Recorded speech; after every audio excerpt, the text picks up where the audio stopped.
মাত্র এক ক্লিকের মাধ্যমে এই ধরনের হাই কোয়ালিটি ফটো এডিট করতে পারবেন আপনার হাতে থাকা মোবাইল দিয়ে। চলুন কথা না বাড়িয়ে ভিডিওটা শুরু করা যাক।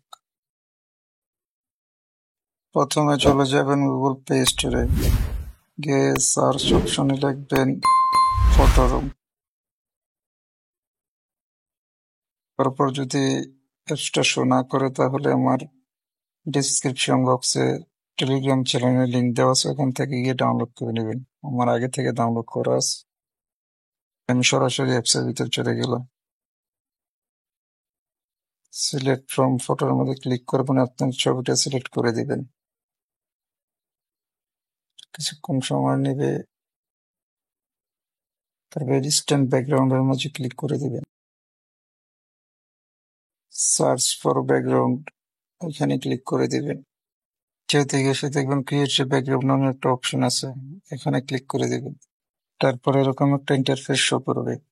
আপনারা ব্যাকগ্রাউন্ডের মাঝে কি কি চাচ্ছেন তা টাইপ করে দিবেন। অবশ্যই ইংলিশে টাইপ করে, বাংলায় টাইপ করলে হবে না। আর আপনারা চাইলে আমি যা যা লিখতেছি তা কপি করে নিতে পারেন বা একটা স্ক্রিনশট নিয়ে রাখতে পারেন।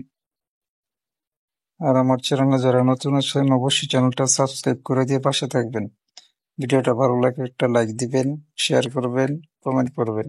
চের অপশনটার মাঝে আপনার ব্যাকগ্রাউন্ডের মাঝে কি কি চাচ্ছেন তা টাইপ করে দিবেন।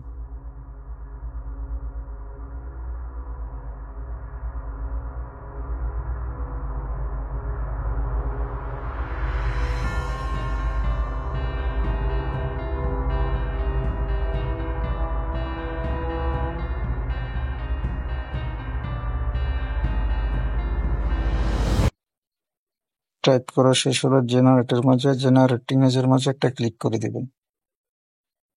তারপর কিছুক্ষণ সময় লোডিং নেবে। ওয়াও, অবিশ্বাস্য, অনেক সুন্দর ব্যাকগ্রাউন্ড জেনারেট করে দিয়েছে এর মাধ্যমে। আর আপনার পছন্দ অনুযায়ী ছবি সিলেক্ট করে ডাউনলোড করে নেবেন। আমার কাছে সবগুলো ছবি ভালো লাগছে তাই আমি ছবিগুলো ডাউনলোড করে নিচ্ছি। ডাউনলোড করার জন্য সেভ শেয়ার অপশনে ক্লিক করে সেভ গ্যালারি দিয়ে দিবেন, তাহলে সেভ হয়ে যাবে। ভিডিওটা ভালো লাগলে অবশ্যই একটা লাইক দিবেন।